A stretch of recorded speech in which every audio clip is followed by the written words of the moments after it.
itu nanti ada bermacam-macam. Ada orang beriman itu yang dimasukkan surga. Ada orang beriman itu yang dimasukkan ke dalam surga. Ada orang beriman itu yang disebut penduduk surga. Kenapa lain-lain, Pak? Karena waktu di dunia amalannya juga lain-lain. Ada orang beriman yang masuk surga. Ini paling murah tiketnya. Mau masuk surga? Oh. Kata Nabi begini, ma min abdin qala la ilaha illallah thumma mata ala dhalik illa dakhalal jannah. Kalau seorang hamba sudah mengucap dua kalimat syahadat, dia yakin dengan kebenaran kalimat itu sampai matinya, orang itu akan masuk surga. Abi Dzar yang waktu itu diajak bicara heran, ya Rasul kok gampang betul? Iya. Walaupun orang itu mencuri, iya. Walaupun orang itu berzina, iya. Biar dia mencuri, biar dia berzina, kalau dia sudah mengucap dua kalimat syahadat, dia yakin dengan kebenaran kalimat itu sampai matinya, itu orang akan masuk surga. Jadi masuk surga cukup dua kalimat syahadat, yakin sampai mati, masuk surga. Itu perkara masuk. Tapi kalau pertanyaannya diterusin, masuknya kapan, Pak? Nah, ini lain lagi urusannya. Sebab ada yang masuknya itu langsung, ada yang mampir dulu. Di sana tempat cuma dua, kalau tidak surga, neraka. Mau ke surga tapi mampir dulu, yang mampirnya jelas di neraka. Kenapa? Dalam hadis qudsi ada riwayat, nanti itu di akhirat, setelah Allah selesai mengatur penduduk surga masuk surga, yang neraka masuk neraka, Allah berkata kepada malaikat Malik, malaikat Malik, labaik ya Allah, itu bajingan-bajingan tengik, manusia-manusia durjana yang waktu di dunia tidak mau sujud, jauh dari ulama, gemar melakukan yang munkarat dan maksiat, hidup di tengah masyarakat selalu jadi bibit keonaran, kufur, sudah masuk neraka semua. Sudah ya Allah. Nah, kalau sudah, coba sekarang kamu masuk, Malik. Saya, iya, masuk neraka. Mau apa ya Allah? Kata Allah, akhriju minan nar man kana fi qalbihi misqala habatin min khardalin min iman. Kau masuk neraka, cari di dalam neraka orang-orang yang ada imannya walaupun kecil sebesar biji zarah, angkat mereka keluar. Masuk malaikat Malik ke neraka, cari orang yang ada imannya, korek-korek. Ya repot, udah pada gosong. Yang ada imannya diangkat ke atas, yang ada imannya diangkat ke atas, lalu dimandikan di Nahrul Hayat, namanya sungai kehidupan di akhirat nanti. Cakep lagi rupanya, bersih lagi wajahnya, apel di hadapan Allah. Kata Allah, bagaimana Mas? Kapok nggak sampean? Kapok ya Allah. Nah, kalau kapok, idhab fadkhulil jannah, pergi masuk surga sana. Berangkat mereka ke surga, ketemu sama teman-temannya yang udah sampai lebih dulu, yang nggak pakai mampir lagi. Terjadi dialog. Kata teman-temannya yang udah pada nyampe duluan, Mas, iya, emang baru sampai? Saya baru sampai. Memang mampir di mana dulu, Mas? Kita sudah lama sampai di surga.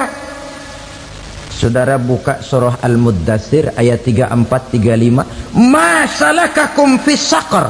Kenapa kamu mampir di neraka Saqar? Qalu lam naku minal musallin. Mereka menjawab, kami mampir di neraka Saqar, Mas, gara-gara dulunya kami waktu di dunia ndak pernah sholat. Ndak pernah sholat? Ndak pernah. Kan rumahnya dekat masjid, cuma dekat doang, Mas. Sholat mah enggak saya. nggak pernah ngasih makan fakir miskin, nggak pernah hadir di majelis taklim, pendeknya nggak pernah melakukan kebajikan, maka saya pun mampir di neraka sakor. Untung betul saya punya iman mas sedikit. Waktu hidup di dunia dulu saya pernah mengucap 2 kalimat syahadat, sekali-kalinya waktu mau kawin. Masya Allah. Untung saja kawin, kalau nggak kawin polos.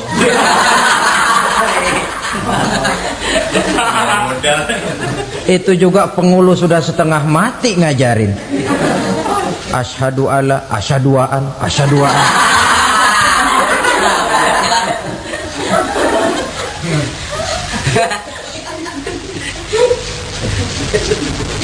Ini namanya masuk surga, ada mampir dulu.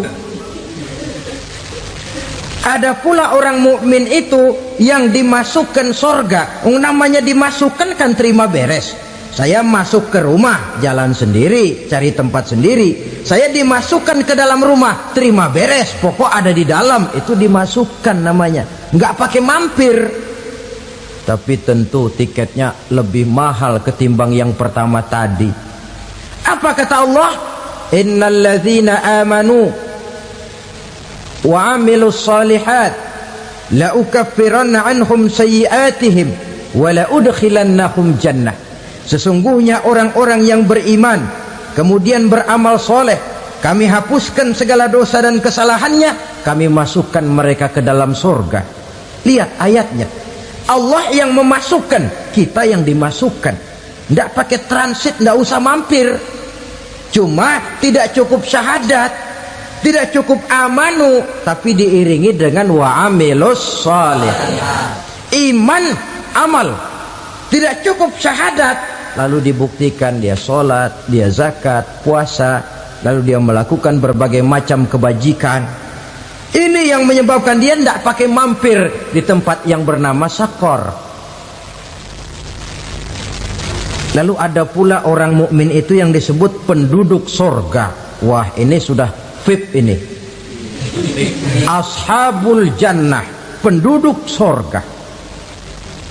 Siapa mereka? Kata Allah, innal ladzina amanu summa istaqamu fala khaufun 'alaihim wa la hum yahzanun ulaika ashabul jannah hum fiha khalidun.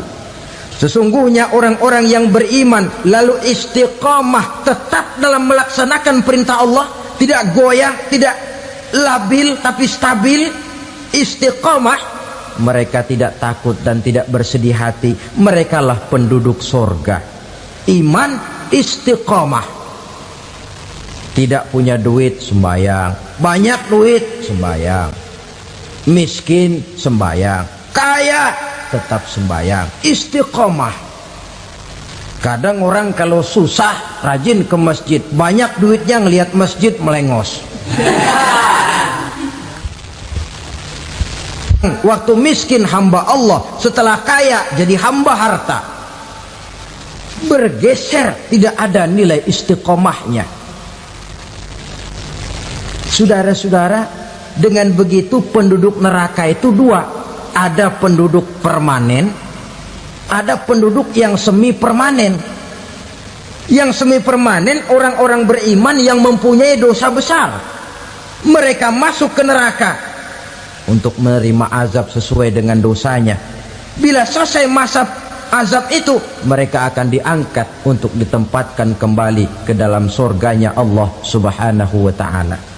Nah, dikala itulah saudara-saudara, ada yang disebut syafaat dari Rasulullah Sallallahu Alaihi Wasallam. Tapi tentu jangan lupa, syafaat ini ibarat kain menambal dia. Kita punya kain bolong-bolong sedikit, syafaat yang menambal. Solat kita ada kurang dikit, sedekah kita ada campur riak dikit, amalan kita ada tidak karena Allah dikit, kita berharap syafaat. Jadi biarlah kain masih bolong-bolong, yang penting punya kain. Tapi kalau kainnya tidak ada, yang ditambal apanya? Solat tidak, puasa tidak, zakat tidak, berharap syafaat saja. Ya, terlalu berlebihan itu. Saudara hadirin yang saya hormati, apabila selesai proses penghisaban, proses penghitungan, maka dikala itulah manusia terbagi dalam dua kelompok besar. Fariqun fil jannah wa fariqun fis sa'ir. Sekelompok orang-orang beruntung yang masuk ke dalam surga, dan sekelompok lagi masuk ke dalam neraka. Ibu-ibu, saudara-saudara kaum muslimin rahimakumullah, pada pertemuan yang lalu sudah saya jelaskan bahwa hidup selalu berakhir dengan kematian. Apabila datang kematian menimpa seseorang, datanglah kiamat baginya.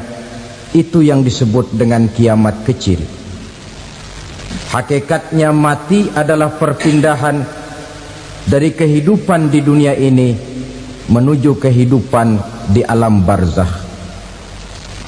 Menunggu kita di alam barzakh sampai datangnya saat kiamat, entah 10 tahun, entah 100 tahun, entah 1000 tahun, hanya Allah saja yang maha tahu. Adapun orang-orang beriman yang melakukan amal kebajikan dalam kehidupan di dunia ini, masa penantian yang lama di alam barzakh buat mereka sebentar saja.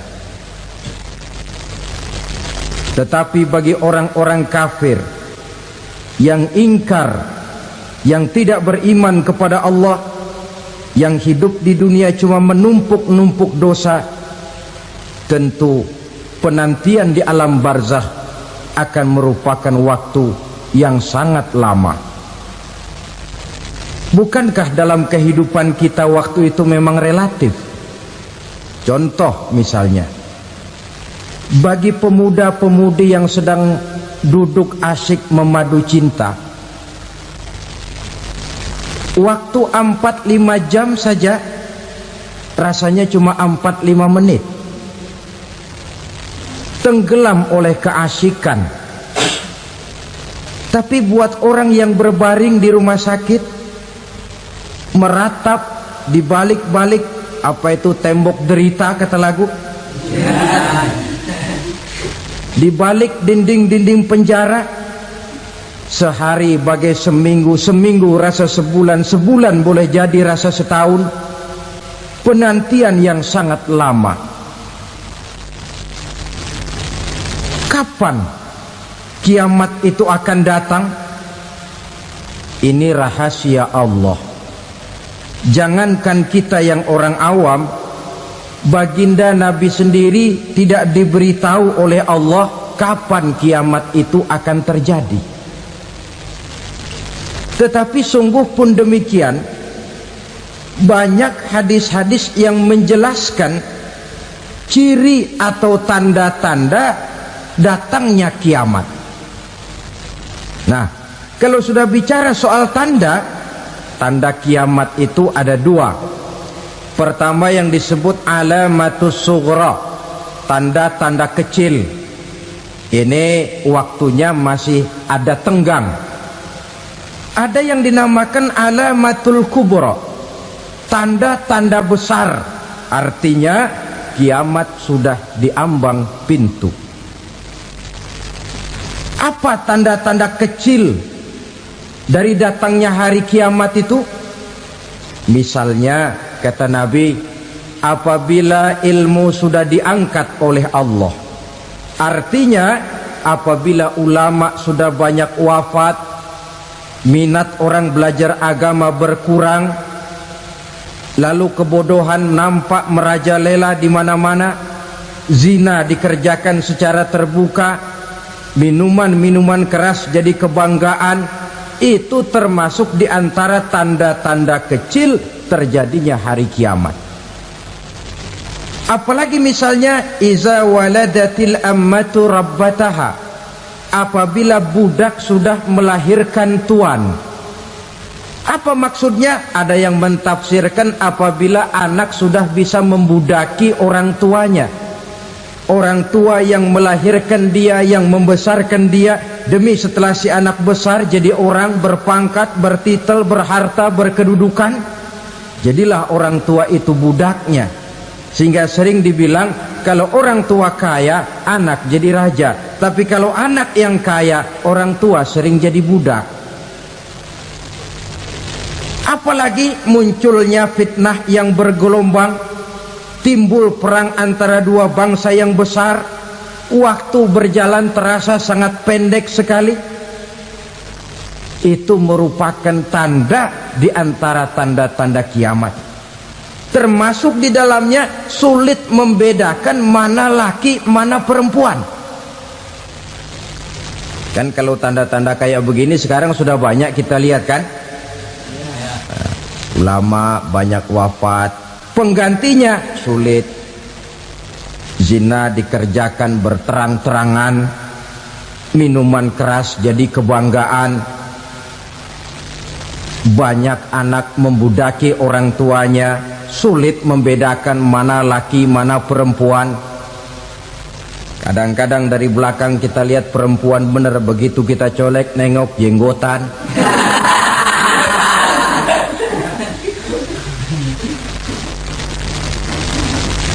Ini termasuk tanda-tanda kecil, masih ada tenggang sampai akan terjadinya kiamat itu.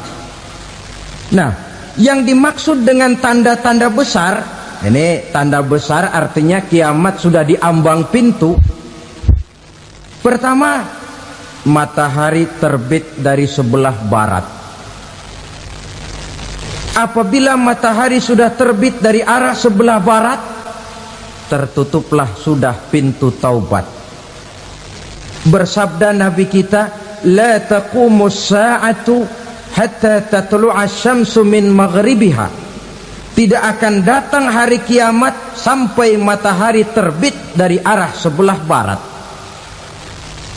Fa iza tala'at, manakala matahari telah terbit dari arah sebelah barat, wara'ahan nasu, manusia banyak menyaksikan itu, amanu ajma'un, mereka pun lalu beriman. Yang tadinya kafir, yang tadinya ingkar, yang tadinya membangkang, setelah melihat matahari terbit dari sebelah barat, buru-buru beriman, berlomba-lomba mengucap dua kalimat syahadat. Tapi apa yang terjadi? Kata Nabi, wadzalika hina la yanfa'u nafsan imanuha lam takun amanat min qabl. Hari itu adalah hari yang iman sudah tidak berguna lagi bagi seseorang apabila sebelumnya memang dia tidak pernah beriman.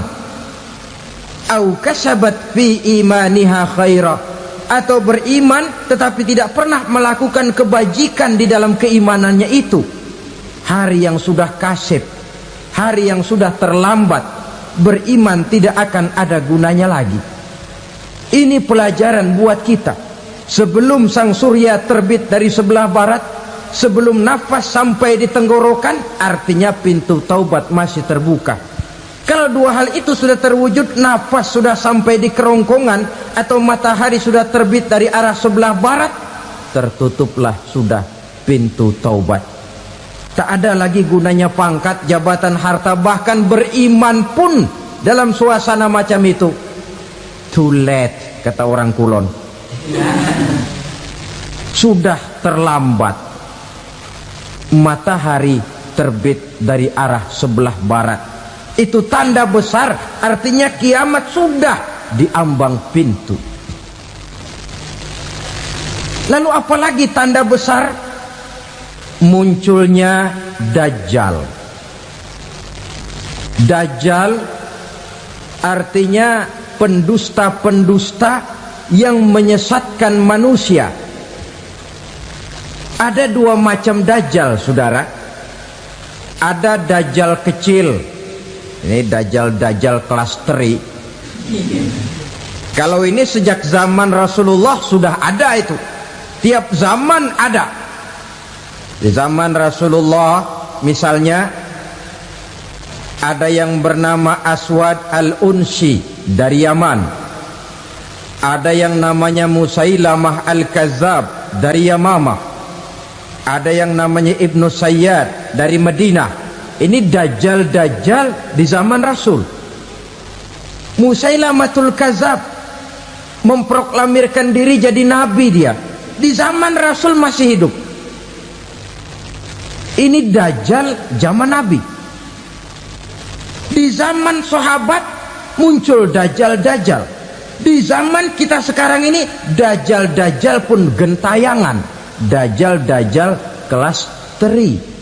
Kerjanya mendustakan manusia, menyesatkan manusia, memalingkan manusia dari jalan yang benar dan diridhoi oleh Allah Subhanahu wa taala. Adapun yang merupakan tanda besar dari datangnya kiamat, dajjal-dajjal kelas kakap, pembohong-pembohong besar yang menyesatkan masyarakat manusia berpaling dari jalan Allah mengikuti jalan mereka. Apa sih ciri dajjal itu? Kata Nabi dalam hadis Bukhari Muslim, innad dajjala, sesungguhnya yang namanya dajjal itu yakhruju, satu saat akan muncul mendekati hari kiamat. Wa inna ma'ahu ma'an, si dajjal ini membawa air. Wa naran, dan juga membawa api. Dua simbol. Di tangan yang satu dia bawa air, di tangan yang satu dia bawa api. Wa ammal ladzi yarahu an-nasu ma'an fanarun, adapun yang orang banyak lihat air, hakikatnya adalah api. Yang dilihat api, hakikatnya adalah air. Oleh sebab itu, kalau api yang ditawarkan, ambillah air. Kalau air yang ditawarkan, pilihlah api. Maksudnya apa ini? Ini bahasa simbol, saudara-saudara. Dajjal bicaranya seolah-olah untuk kepentingan manusia, menawarkan surga. Surga yang dia tawarkan hakikatnya neraka. Hai manusia, kalau kau mau bahagia, jangan dekat-dekat dengan agama. Sholat itu tidak efektif dan efisien, tidak produktif dari segi ekonomi itu. Menghadiri majelis taklim cuma buang-buang waktu. Tahajud, tasbih, tahlil, baca Quran, apa itu? Pekerjaan mubazir saja. Hidup ini cuma sekali, masa yang cuma sekali, manfaatkan dengan sebaik-baiknya.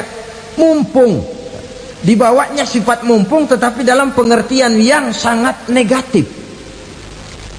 Bicaranya seolah-olah untuk kepentingan manusia, tetapi sebenarnya menjerumuskan manusia. Menawarkan air, tapi sebenarnya api. Menawarkan api, tapi hakikatnya air. Buat apa kamu sholat? Buat apa kamu bayar zakat? Buat apa kamu puasa?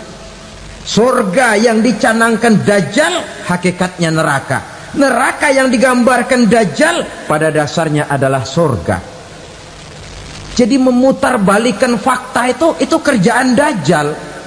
Yang hak jadi batil, yang batil dibilang hak, yang benar jadi salah, yang salah malah jadi benar.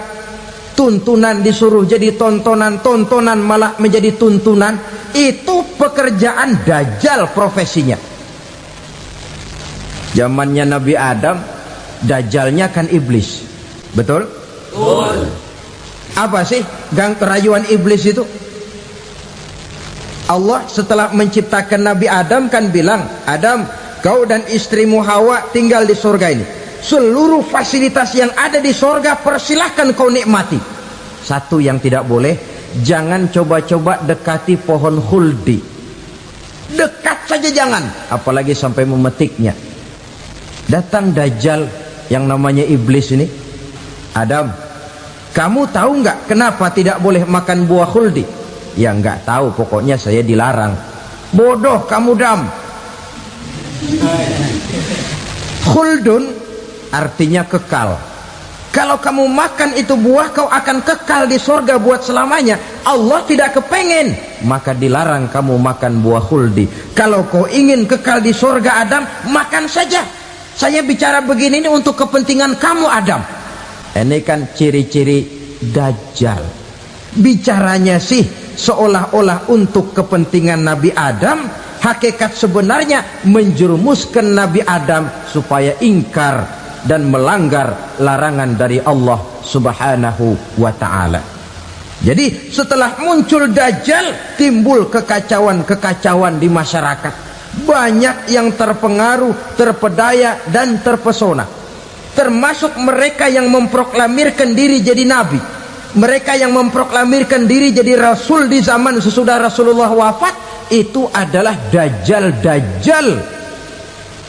Maka saya ingatkan, kalau di zaman kita sekarang ini ada orang ngaku jadi nabi, ada orang ngaku jadi rasul, biar bahasa Arabnya kental, Quran hafal, hadis ribuan hadis hafal, biar pakai serban sampai menyengser ke tanah, bahasa Arabnya fasih, tapi dia mengaku jadi nabi, jadi rasul, kita umat Islam wajib tidak percaya, wajib untuk tidak percaya.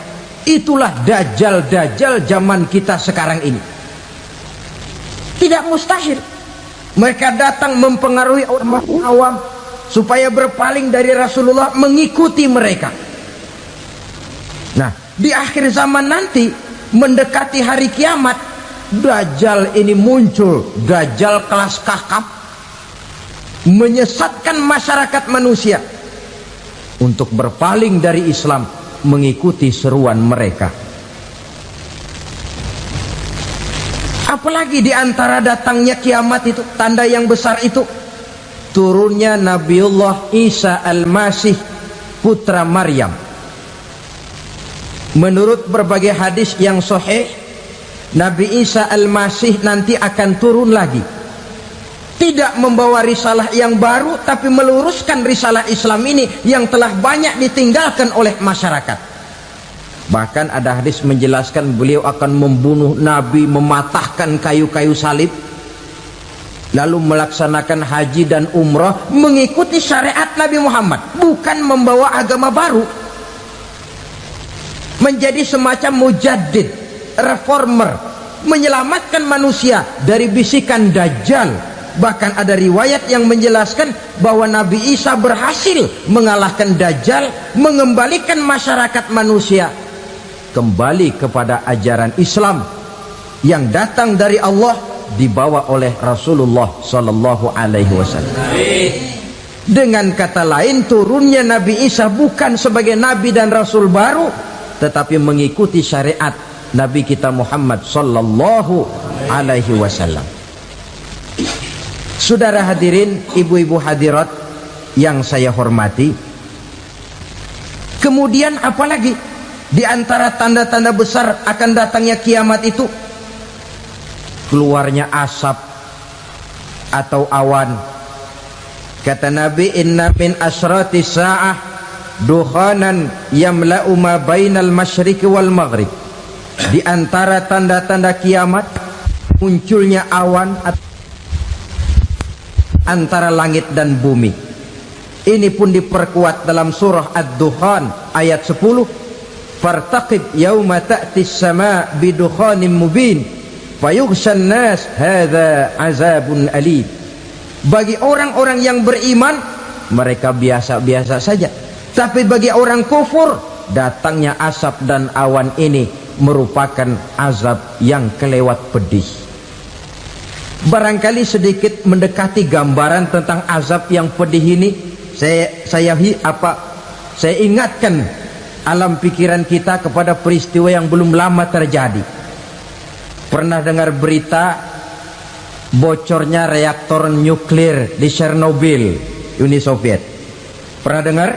Nah, bocornya reaktor nuklir di Chernobyl yang mengakibatkan ratusan, bahkan sangat mungkin ribuan nyawa. Cuma satu reaktor. Bagaimana kalau seluruh cadangan nuklir yang dimiliki oleh para negara adik kuasa ini diledakkan? Bahkan yang konon menurut catatan cadangan nuklir yang dimiliki bersama oleh Amerika dan Rusia sekarang ini sudah sanggup memusnahkan 6 miliar manusia, 1,5 kali lebih banyak dari jumlah manusia yang nongkrong di permukaan bumi ini. Saudara-saudara hadirin yang saya hormati, lalu saat mendekati hari kiamat, apalagi tandanya setelah Nabi Isa wafat, pada saat turunnya yang kedua kali, lalu Allah meniupkan angin sejuk, semua orang-orang beriman, orang-orang baik wafat, sehingga penghuni bumi ini cuma tinggal lagi terdiri dari orang-orang kafir. Tidak ada lagi di bumi ini yang bisa mengucapkan Allah. Hingga dalam hadis qudsi itu ada keterangan, innallaha azza wa jalla yaqulu li Israfil. Allah pernah pesan kepada malaikat Israfil, kata Allah, Israfil, idza sami'ta qailan yaqul Allah Allah fa akhirin nafakh 40 sanatan ikraman liqailiha. Hai Israfil, apabila kau dengar di permukaan bumi masih banyak orang yang mengucapkan Allah Allah, maka tunda sangkakala kiamat itu 40 tahun. Untuk apa? Ikraman liqailiha, menghormati orang yang mengucapkan Allah Allah itu. Wah, jadi karena sekarang masih banyak yang mengucapkan Allah, besar hatilah kita, masih jauh kiamat itu. Tapi jangan lupa, kiamat pribadi, kiamat kecil itu yang nggak kita sangka-sangka. Ajal datang mencabut nyawa, itu kiamat pribadi, dan itu yang pasti kita hadapi, dan itu yang membuat kita tidak boleh bersikap main-main di dalam kehidupan sekarang ini. Saudara hadirin yang saya hormati, tidak ada lagi orang-orang muslim, seluruh penduduk dunia ini kafir. Lalu terciptalah struktur sosial yang berlandaskan prinsip hidup semau gue. Bakal terjadilah prinsip di mana yang kaya menyantap yang miskin, yang kuat menindas yang lemah. Hidup sudah bagaikan di rimba belantara, berlaku hukum rimba, siapa yang kuat dia yang menang, siapa yang lemah menjadi mangsa.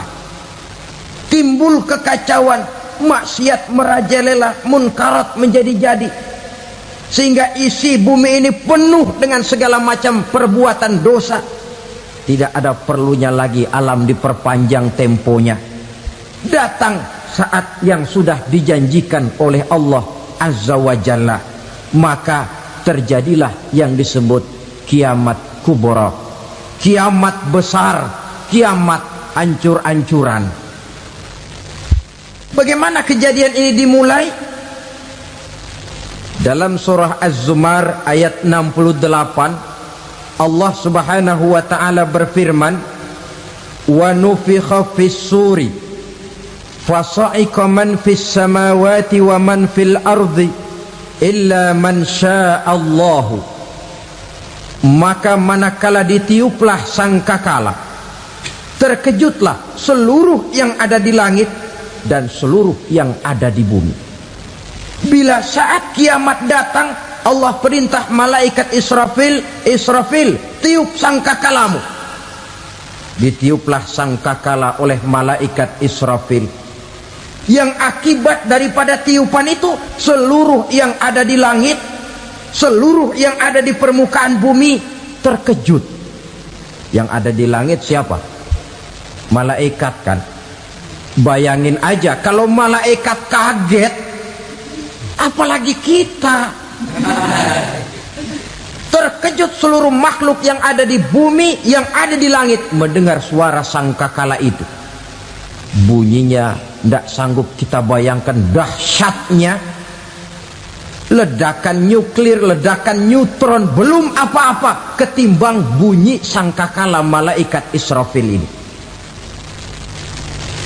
Nah, lalu mendengar bunyi sangkakala ini, gemparlah makhluk, kacaulah alam. Bumi gempa, planet-planet bertabrakan, gunung meletus, air laut tumpah ke darat, angin topan bertiup, halilintar menyambar, lalu semua yang bernama hidup mati total. Mati bareng tanpa persiapan. La haula wala quwata illa billah. Saya kadang-kadang dalam tafakur bermohon, ya Allah, mudah-mudahan saya nggak nemuin kiamat beneran. Ngeri. Tidak bisa kita bayangkan macam apa suasana seperti itu. Allah saja banyak memberikan gambaran, misalnya Al-Qari'ah, wa mal qari'ah, wa ma adraka mal qari'ah. Kejadian yang menggemparkan. Tahukah kamu apa kejadian yang menggemparkan itu? Yauma yakunun nasu kal farasil mabsus wa takunul jibalu kal ihnil manfus. Pada saat itu manusia berterbangan bagai kupu-kupu, gunung berterbangan seperti kapas ditiup angin. Gunung saja macam kapas, konon lagi manusia. Kematian total, mulai semut sampai gajah mati, jin mati, iblis mati, malaikat mati. Oh, malaikat saja mati. Saudara hadirin yang saya hormati, kematian total yang tanpa persiapan. Orang bilang, Pak, kalau mati bareng begitu yang repot malaikat maut dong ya, cabut sana, cabut sini. Itu kalau menurut logika kita, mestinya begitu menurut logika. Tapi logika juga yang nggak perlu serepot itu. Sebab untuk mematikan listrik di wilayah DKI, di wilayah Jakarta, nggak perlu tiap rumah didatengin, matiin, ya lama. Cukup dari kantor pusatnya saja PLN tekan satu tombol, gelaplah seluruh Jakarta. Saudara hadirin yang saya hormati, kematian total. Lalu setelah kematian total, planet-planet juga mati, dalam arti tidak bergerak dan beredar. Angin mati, dalam arti tidak bertiup. Air mati, dalam arti tidak ada riak gelombang. Pokoknya semua mati. Kullu nafsin za'iqatul maut, semua yang bernafas mati. Dalam ayat lain, kullu man 'alaiha fan, semua yang ada di permukaan bumi fana. Yang kekal cuma Allah Subhanahu wa ta'ala. Yang paling belakang mati malaikat maut dan malaikat Israfil. Tapi mati juga sesuai dengan janji Allah. 40 lamanya. Tidak dijelaskan oleh Abi Hurairah 40 jam, apa 40 hari, apa 40 tahun. Hadis-hadis cuma menyebutkan 40 saja. Sunyi alam, yang tinggal cuma Allah saja lagi. Ketika itu Allah berseru-seru, katanya, limanil mulkul yauma. Siapa para penguasa hari ini? Mana itu raja-raja dan penguasa yang dulu mengaku jadi Tuhan? Fir'aun. Mana Fir'aun sekarang? Yang dulu jadi raja, merasa berhasil, sombong, lalu tidak mau turun-turun dari kekuasaannya, sampai kepada puncak kekurang ajarannya mengangkat diri jadi Tuhan. Mana itu Fir'aun? Namrus. Mana sekarang Namrus?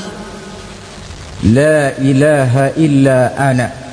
Ternyata tidak ada Tuhan lain selain daripada aku, kata Allah.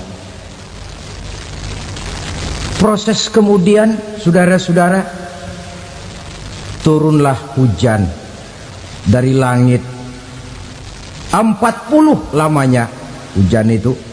Tidak jelas juga 40 jam apa 40 hari. Setelah air turun membasahi, datanglah tiupan sangkakala yang kedua. Semua yang bernama mati bangkit dari kuburnya masing-masing. Ini yang disebut Yaumul Ba'thi, hari kebangkitan. Allahu Akbar. Pada saat kita bangkit dari kubur kita masing-masing, kumpul di padang mahsyar namanya. Bayangin aja, saya sendiri nggak sanggup bayangin. Manusia sejak zaman Adam sampai zaman kiamat kumpul bareng di tempat sama. Berapa banyaknya itu?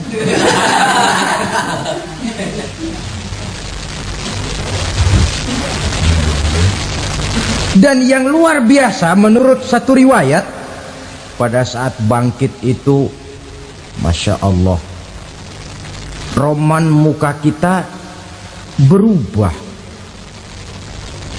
disesuaikan dengan amalan kita waktu di dunia ini. Barang siapa yang waktu di dunia amalannya itu amalan tikus, di akhirat nanti dia bangkit dari kubur, mukanya seperti muka tikus. Gagah betul badannya, tapi mukanya seperti tikus. Kenapa? Amalannya waktu di dunia seperti amalan tikus. Apa amalan tikus itu? Suka ngegeragoti barang yang sudah disimpan rapi-rapi. Orang sudah simpan uang rapi-rapi, simpan perhiasan rapi-rapi, digeragoti oleh tikus. Maling-maling, pencoleng-pencoleng, koruptor-koruptor, itu nanti di akhirat nanti kita lihat mukanya seperti muka tikus. Oh, ini waktu di dunia suka nyolong, mukanya seperti muka tikus. Barang siapa yang waktu di dunia ini amalannya itu amalan macan, dia akan bangkit nanti mukanya seperti muka macan. Apa amalan macan? Macan itu amalannya menang-menangan. Orang yang mau menang saja nggak mau mengalah. Coba lihat di hutan, kenal hutan nggak? Di hutan, raja hutan di mana-mana pasti macan, betul kan? Betul. Padahal hutan belum pernah bikin pemilihan umum. Tapi macan tidak peduli ada pemilihan umum apa tidak, pokok saya raja. Sebab apa? Macan jadi raja itu bukan karena benar, tapi karena kuat jadi raja. Setelah dia jadi raja, rakyat hutan yang mesti dilindungi malah dimakan oleh raja macan. Kambing rakyat hutan dimakan oleh macan. Ayam rakyat hutan dimakan oleh macan. Itu nanti kita lihat di akhirat itu mukanya seperti muka macan, gagah betul. Lalu barang siapa yang di dunia ini amalannya itu seperti amalan anjing, nanti dia punya muka seperti muka anjing. Apa amalan anjing? Pertama, anjing itu kalau disuruh jaga rumah, dia tidak bisa membedakan mana maling, mana tamu. Biar yang datang maling, kalau bawa tulang, anjing kalem. Yang kedua, anjing itu akan setia kepada siapa saja yang memberinya roti. Siapa yang memberinya roti, itulah majikannya. Apa kata majikannya, pasti dia laksanakan. Soal benar atau salah dia tidak peduli. Setelah anjing dapat roti, dia tidak punya pilihan lain kecuali bilang, abdi mah kumaha juragan wae ayeuna mah.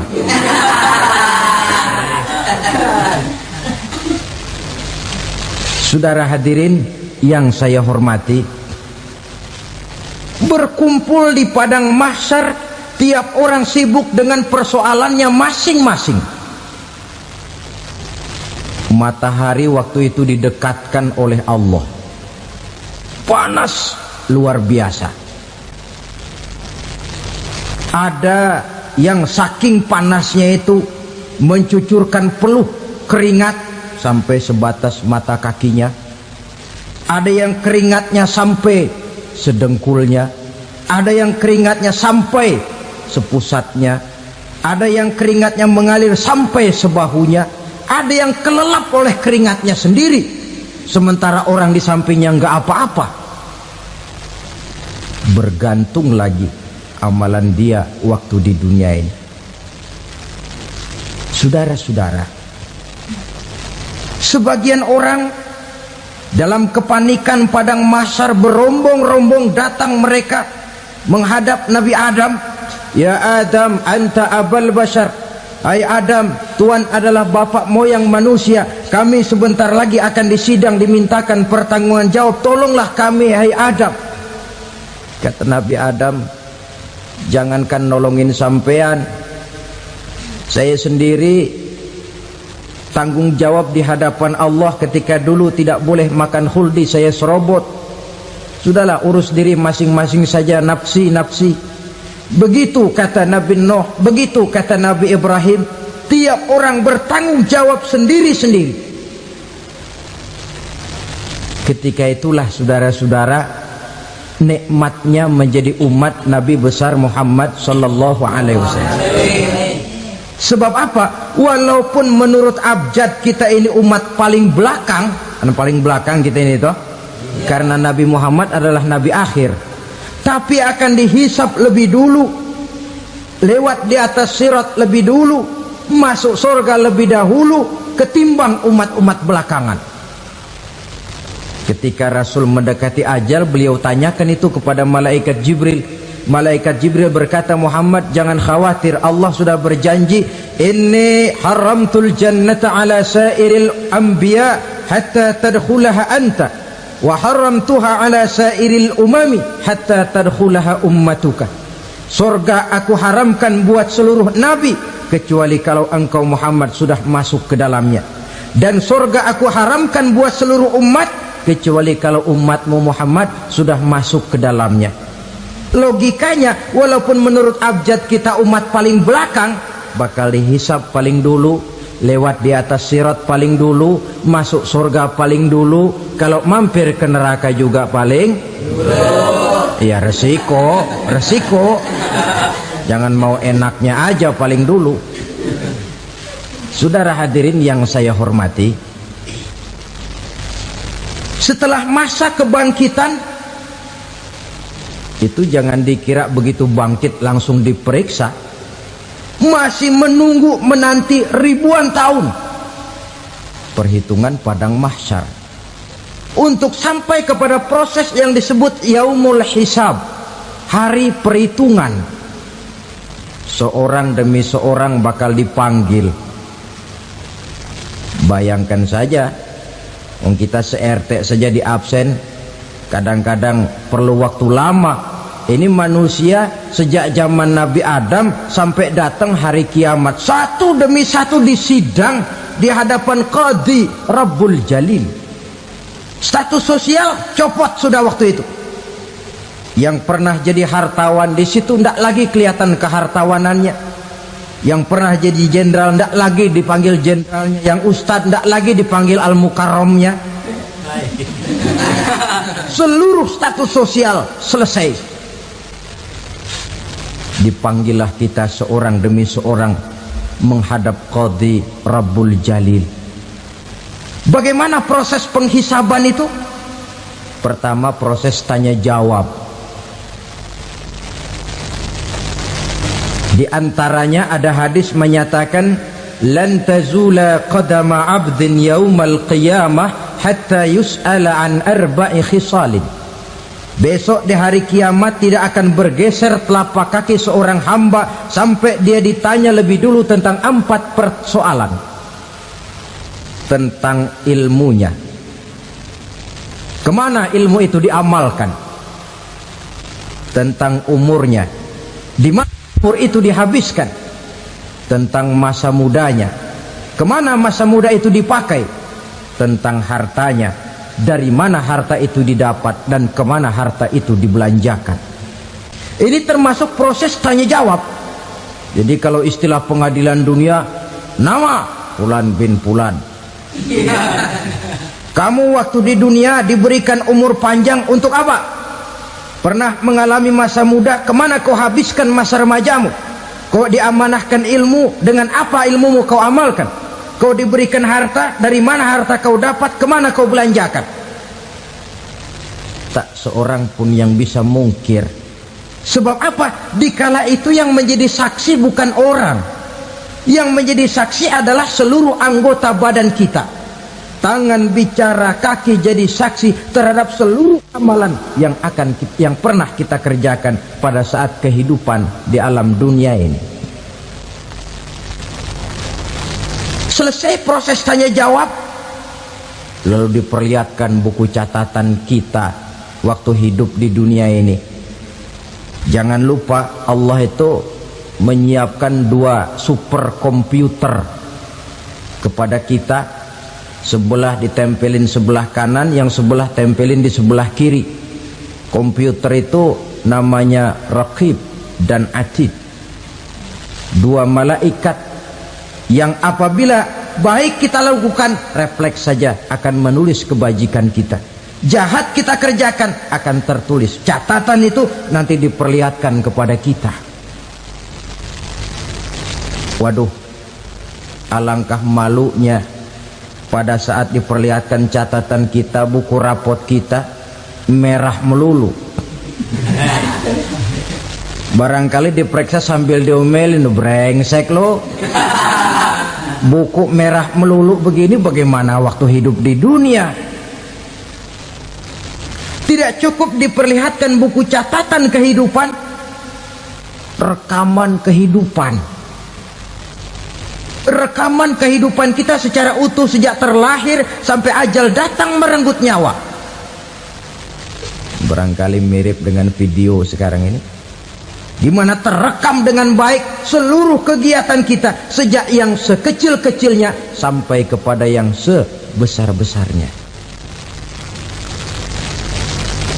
Untuk kemudian kita pun menerima balasan. In khairan fa khairun wa in syarran fa syarrun. Kalau baik ya baik balasannya, kalau jahat ya jahat juga balasannya. Catatan-catatan kita diberikan. Kalau banyak kebajikannya diberikan di tangan kanan dengan cara yang halus. Kalau banyak kejahatannya diberikan dari sebelah kiri atau dilempar dari belakang. Itulah sebabnya sejak di dunia ini kita sudah mohon kepada Allah. Ketika berwudu membasuh tangan kanan, apa kita bilang? Allahumma a'tini kitabi biyamini wa hasibni hisaban yasira. Ya Allah, berikan saya kitab di tangan kanan, dan kalau saya memang perlu dihisap, hisaplah saya yang seringan-ringannya. Tangan kiri berlindung kita kepada Allah, jangan sampai diberikan kitab di tangan kiri atau dari arah sebelah belakang. Wa a'udzubika an tu'tiya kitabi bishimali aw min wara'i zuhri, dari arah sebelah belakang. Na'udzubillah min dzalik. Setelah selesai lewat proses penghisaban, lewat mizan, timbangan, maka yang sudah selesai dihisab itu bergeraklah menuju sirat, jembatan yang terbentang menuju surga melalui neraka. Saudara-saudara, panjangnya perjalanan sirat itu memakan waktu ratusan tahun. Tetapi orang yang lewat di atas sirat pun macam-macam, bergantung amalannya ketika di dunia ini. Ada yang lewat di atas sirat itu kal barqil khatib, seperti kilat yang menyambar, lep, sudah sampai dia di surga. Cepat bukan main. Ada yang lewat di atas sirat itu seperti orang lari-lari. Ada yang lewat di atas sirat itu seperti orang jalan biasa. Ada yang sambil merangkak, ada yang sambil ngesor, ada yang sambil gelayutan, ada yang selamat sampai ke ujung ke surga, ada yang tergelincir jatuh masuk ke dalam neraka, bergantung amalannya dalam kehidupan di dunia sekarang ini. Tiap kita akan melewati yang namanya sirat ini. Saudara-saudara kaum muslimin yang saya hormati, dengan demikian mereka yang selamat melalui sirat sampai ke terminal akhir surga, mereka yang ketika dihisab ternyata banyak kejahatannya daripada kebaikannya, mereka singgah di dalam neraka.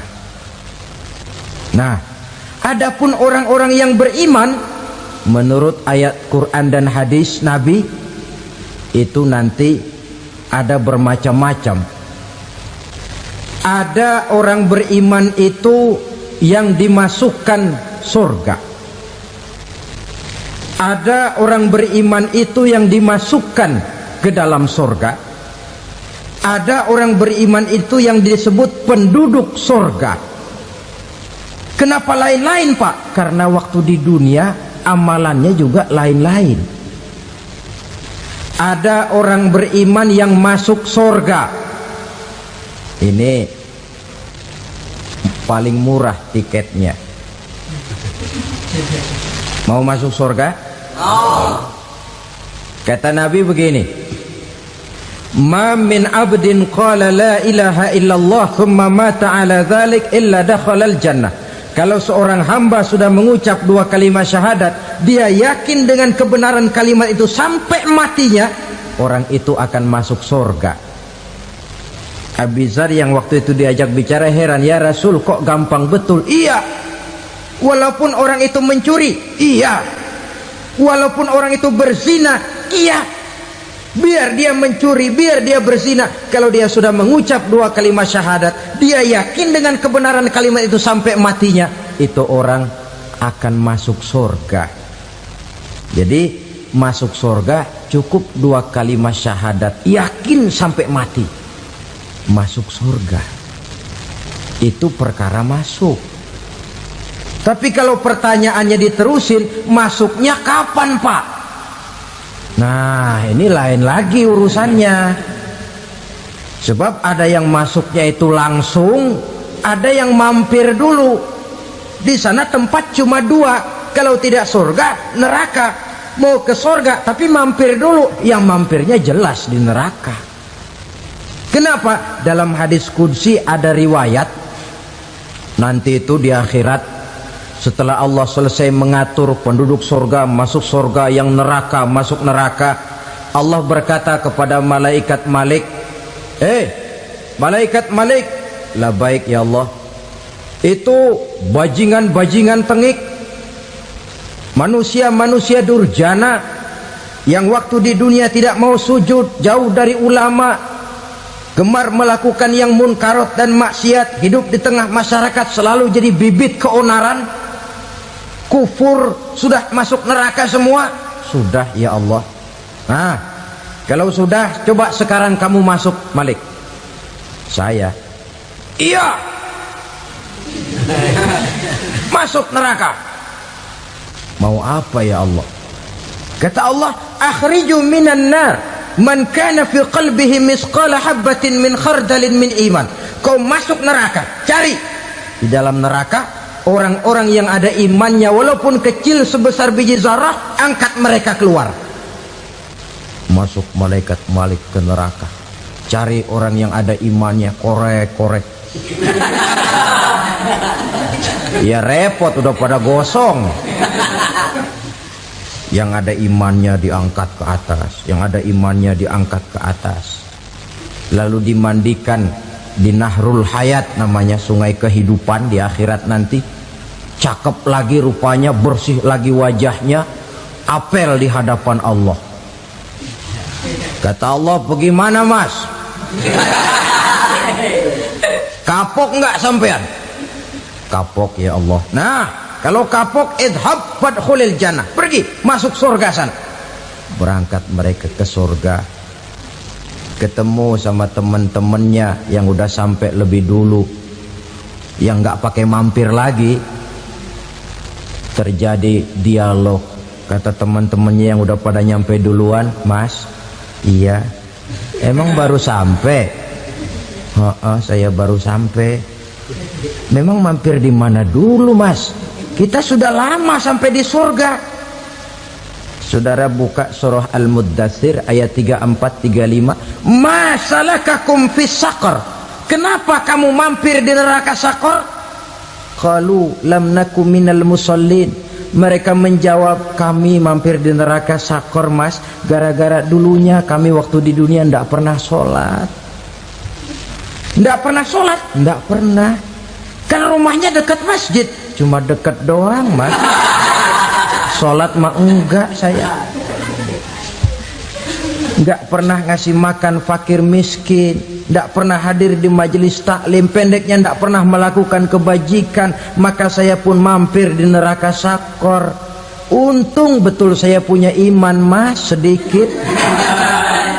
Waktu hidup di dunia dulu saya pernah mengucap 2 kalimat syahadat. Sekali-kalinya waktu mau kawin. Masya Allah. Untung saja kawin. Kalau nggak kawin polos.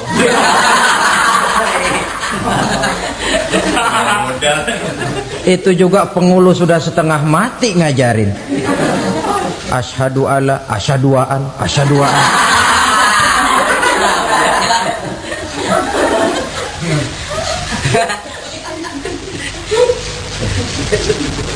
Ini namanya masuk surga, ada mampir dulu. Ada pula orang mukmin itu yang dimasukkan surga. Namanya dimasukkan kan terima beres. Saya masuk ke rumah, jalan sendiri, cari tempat sendiri. Saya dimasukkan ke dalam rumah, terima beres, pokok ada di dalam, itu dimasukkan namanya. Nggak pakai mampir. Tapi tentu tiketnya lebih mahal ketimbang yang pertama tadi. Apa kata Allah?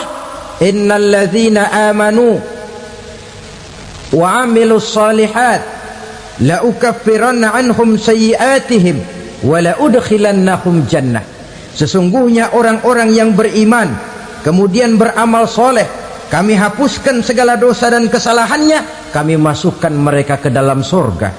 Lihat ayatnya, Allah yang memasukkan, kita yang dimasukkan. Tidak pakai transit, tidak usah mampir.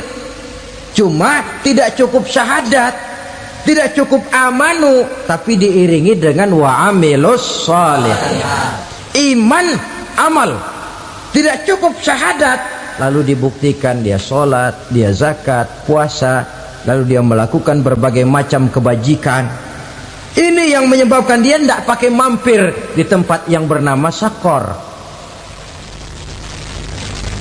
Lalu ada pula orang mukmin itu yang disebut penduduk surga. Wah, ini sudah VIP ini. Ashabul jannah, penduduk surga.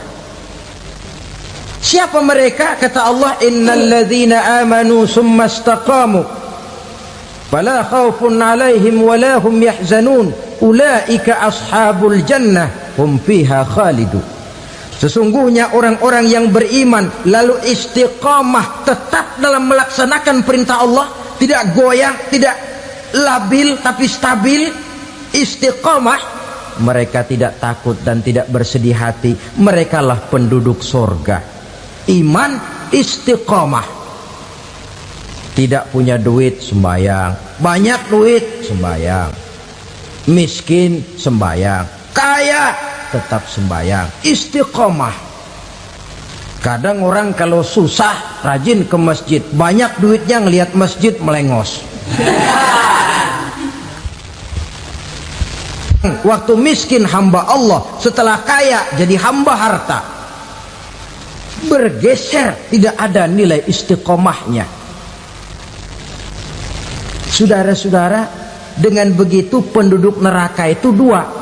Ada penduduk permanen, ada penduduk yang semi permanen. Yang semi permanen orang-orang beriman yang mempunyai dosa besar. Mereka masuk ke neraka untuk menerima azab sesuai dengan dosanya. Bila selesai masa azab itu, mereka akan diangkat untuk ditempatkan kembali ke dalam surganya Allah Subhanahu wa ta'ala. Nah, dikala itulah saudara-saudara, ada yang disebut syafaat dari Rasulullah Sallallahu Alaihi Wasallam. Tapi tentu jangan lupa, syafaat ini ibarat kain menambal dia. Kita punya kain bolong-bolong sedikit, syafaat yang menambal. Solat kita ada kurang dikit, sedekah kita ada campur riak dikit, amalan kita ada tidak karena Allah dikit, kita berharap syafaat. Jadi biarlah kain masih bolong-bolong, yang penting punya kain. Tapi kalau kainnya tidak ada, yang ditambal apanya? Solat tidak, puasa tidak, zakat tidak, berharap syafaat saja, ya, terlalu berlebihan itu. Saudara hadirin yang saya hormati, apabila selesai proses penghisaban, proses penghitungan, maka dikala itulah manusia terbagi dalam dua kelompok besar. Fariqun fil jannah wa fariqun fis sa'ir. Sekelompok orang-orang beruntung yang masuk ke dalam surga, dan sekelompok lagi masuk ke dalam neraka.